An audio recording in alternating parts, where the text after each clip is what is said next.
பெண்மணிக்கு ஒரு சந்தேகம் தோன்றியது.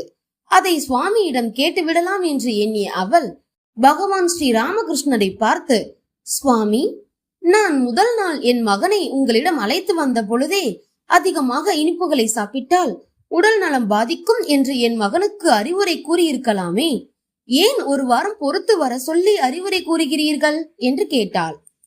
அதற்கு ஸ்ரீ ராமகிருஷ்ணர் புன்னகை புரிந்தபடியே, தாயே, நீங்கள் உங்கள் மகனை முதல் முறையாக அழைத்து வந்த பொழுது நானே அதிக அளவில் இனிப்பு சாப்பிடுபவனாக இருந்தேன். அந்நிலையில் நான் உங்கள் மகனுக்கு அறிவுரை கூறும் தகுதியை பெற்றிருக்கவில்லை. பிறகு ஒரு வாரம் கழித்து வர சொன்ன பொழுது நான் இனிப்புகள் சாப்பிடுவதை நிறுத்தி இருந்தேன்.